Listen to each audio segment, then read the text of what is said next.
Troy Mosley dargaggeessa qondaala gurraachaa ta'anii bara 1995tti Joorjiyaatti kan argamu maadhee waraanaa Fort Benning kagahan yoo ta'u dhumarratti umrii isaanii waggaa 31tti dhaabbata namoota 300 qabu ajajuuf aangoo fudhatan.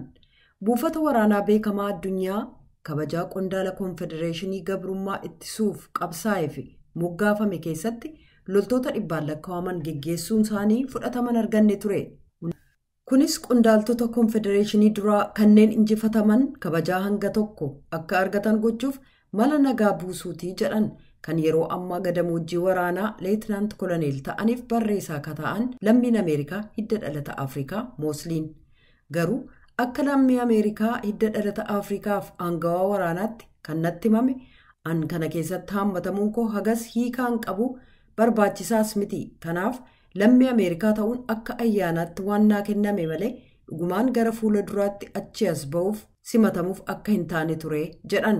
Joorjiyaatti kan argamu maadheen waraanaa Fort Benning dhaabbilee waraanaa 9 kibba Ameerikaa keessa jiran keessaa tokko.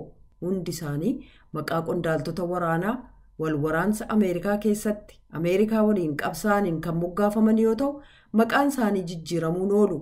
Koomishiniin Koongiresiidhaan aangoon kennameef maqaa haaraa maadhee waraanaa kanaaf akka kennamu yaada dhiheessee jira. Maadheen waraanaa Fort Benning Fort Moore jedhamuun moggaafame.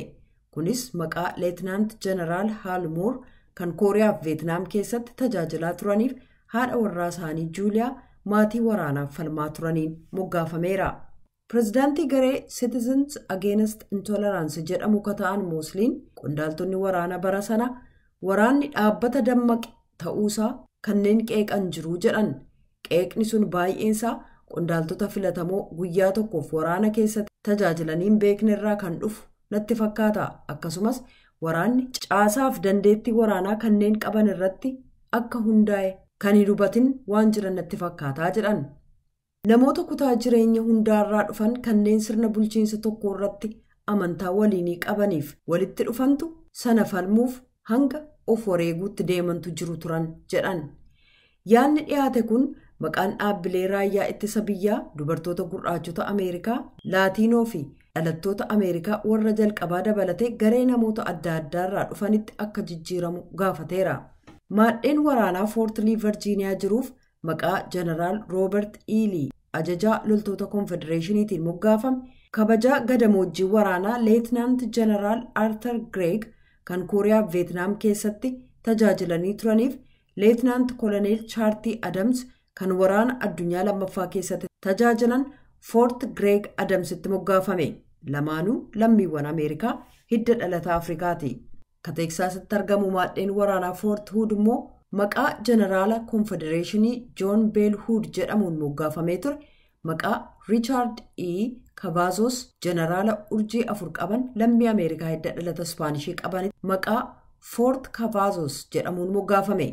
Waraanni biyyattii agarsiisuu kan inni barbaade maqaalee haaraan kun gatii tajaajilli waraanaa qabu maal akka ta'e calaqqisuuf jedheen yaada. Gatiiwwan sana keessaa tokko immoo bakka mararraa kanneen dhufan namoota gosa hundumaarraa dhufan waraana keessatti tajaajilan ofitti haammatamuu akka qaban gochuu isaatii jechuudhaan Yuunivarsiitii Virjiiniyaatti Piroofeesara akka turan Jeef Saawus dubbataniiru.